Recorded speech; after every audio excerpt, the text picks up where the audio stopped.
Hello, this is going to be a tutorial for our advanced and junior black belt students. So we're going to be doing cold steel, and for you guys there's an added element at the end, a little bit of a takedown and a kind of submission, and I want to show you guys or detail how to do that.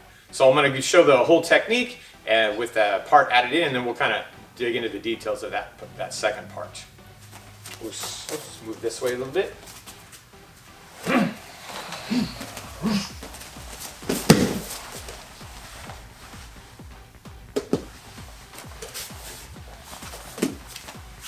A little slower. We know this basic part up to the knees. Right here, rather than pushing off, I'm going to drag them to the ground, moving my feet, body weight pressed down, get my weight on him, and then I'm going to make a submission right here against the elbow. All right. Now let's go ahead and get a little closer, see what that looks like. All right, so I've got the wrap in the control position here. I'm giving the knees, and again, in reality, there's going to be quite a fight here. He's going to be struggling. We're going to be wrestling around. I've got to keep my feet, and I'm going to give those knees. Once I feel like he's weakened and I've softened him up a little bit, I'm going to start moving my feet back and press down on the neck and head, right, and keep this arm nice and tight. I'm even going to think about pressing down with the arm into the ground. As I move my feet, I keep that body weight, and eventually I drag him down to his belly.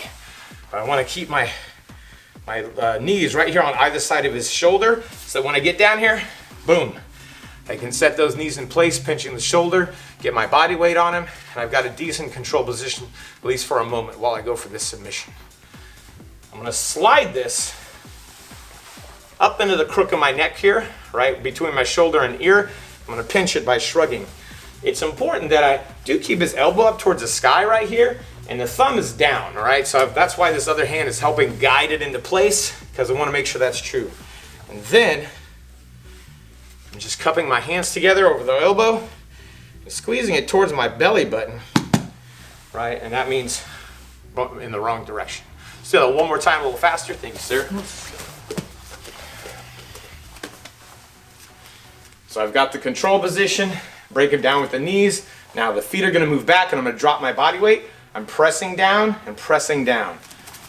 I don't know exactly how many steps it takes, but I get to here. Clamping those knees right there, and then I sink on him. I'm leaving it a little bit nice. I'm being nice to Sensei right now by not putting all my body weight on it, but in reality, I want to really pinch him or pin him down here. Now from here, notice what I'm doing with that right hand. And this part's just sort of, I'm shrugging my shoulder and straightening my arm and getting it up in there. Once it's there, I pinch his wrist and keep that shoulder shrugged so it's not going anywhere. And I gently press the pressure. Without his arm in the way, it would basically look like I'm doing this. Like I'm doing a crunch and pulling my hands towards my own navel, right, while I'm shrugging that shoulder. All right, so that's the details. Go ahead and train on any willing friends that you have. But then we'll work in a class, and I will see you there.